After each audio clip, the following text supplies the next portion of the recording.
제가 디자인을 할 때 정말 정말 어려웠던 것 중에 하나는 커뮤니케이션이에요. 그러니까 의뢰인과 어떻게 얘기를 해서 그 사람이 원하는 거를 잘 알아듣고 의뢰인도 좋고 나도 좋은 그런 디자인을 만드는 거. 그게 너무 어렵더라고요. 사실 디자인을 하기에는 정말 많은 정보들이 필요하잖아요.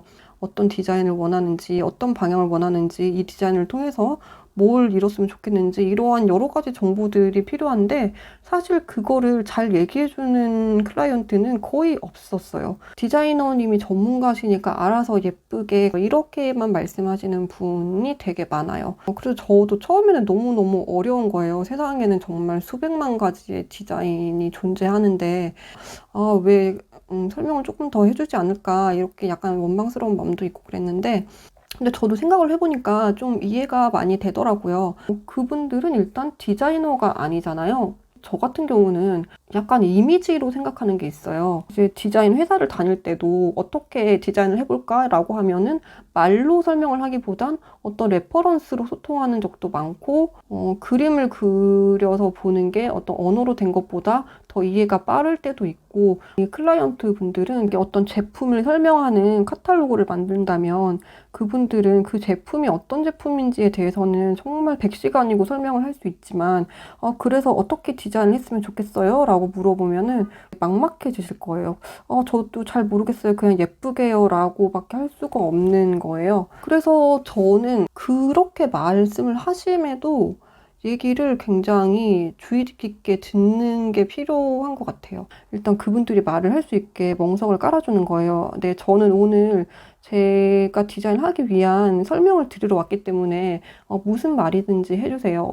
말도 안 되는 얘기라도 뭐 논리적으로 맞지 않더라도 그냥 화려한데 심플하게 해주세요 같은 말이라도 어떤 얘기든지 그냥 오늘은 클라이언트님이 하고 싶은 얘기를 해주세요라고 그냥 판을 아예 깔아줘요. 그러면은 원하는 거에 대해서 두서없이라도 얘기를 하는 과정에서 자기도 이제 마음속으로 어떤 디자인 방향이 좋겠다라는 게 정리가 되고 저도 들으면서 좀 이 사람이 뭘 원하는구나라는 게 감이 좀 잡히더라고요. 그 다음에는 이제 집으로 돌아와서 들었던 것을 토대로 3가지 정도로 컨셉을 추려봅니다.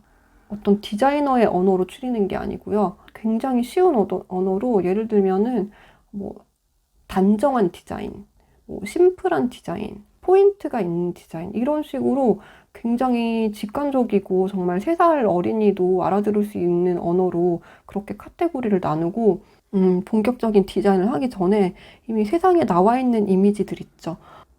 약간 레퍼런스로 제안을 하는 거예요.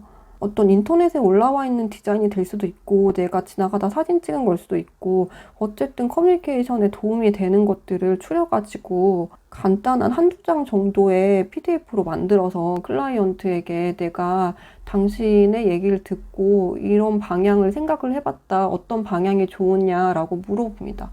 그러면은 이제 그분이 클라이언트가 그 중에서 나는 이쪽 방향이 좋아요. A 방향이 좋아요. 라고 말을 하든가 아니면은 제가 얘기한 거는 이런 것보다 다른 방향이었던 것 같아요. 라고 얘기를 하면서 뭔가 다른 의견을 낼 수도 있겠죠. 그러면은 어떤 컨셉인지 조금 눈에 보이는 이미지로 설명을 해달라고 얘기를 하세요. 그럼 여기까지 하면 어느 정도 이제 우리가 할 디자인의 방향이 좀 정해집니다.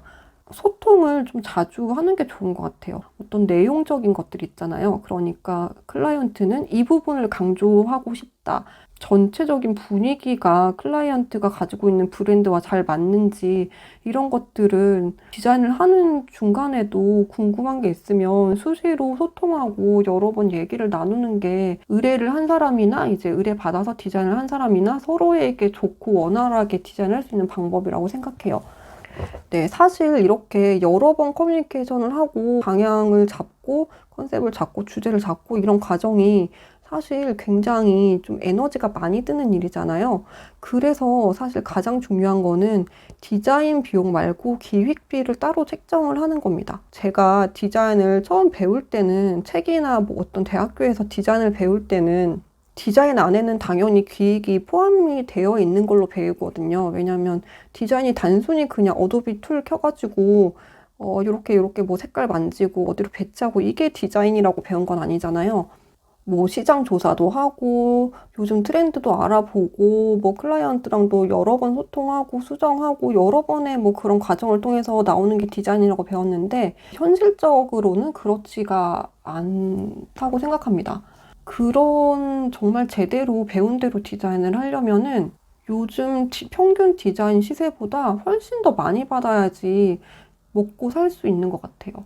왜냐하면 그렇게 하는 데는 시간도 엄청 많이 걸리고 들어가는 에너지도 굉장히 크기 때문인데요.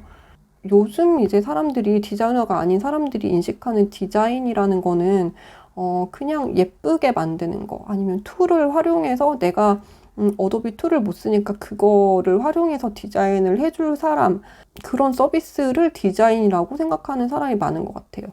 근데 이미 그렇게 사람들이 많이 인식을 하고 있으니 편한 소통을 위해서 만약에 내가 어떤 클라이언트가 정말 뭔가 명확하게 원하는 바가 있지 않은데 내가 어떤 방향 설정과 컨셉을 도출해가지고 어려운 디자인을 풀어나가서 설득을 하고 이런 여러 가지 과정을 겪을 그런 디자인을 하신다면은 디자인 기획비라는 거를 꼭 따로 생각을 하셔서 처음에 견적을 낼 때 명확한 방향이 없다면 우리는 디자인 기획비를 받는다. 그래서 디자인 기획비 안에는 이러이러한 과정이 있다라는 걸 설명을 해주고 그거를 따로 받는 것도 좋은 방법인 것 같아요.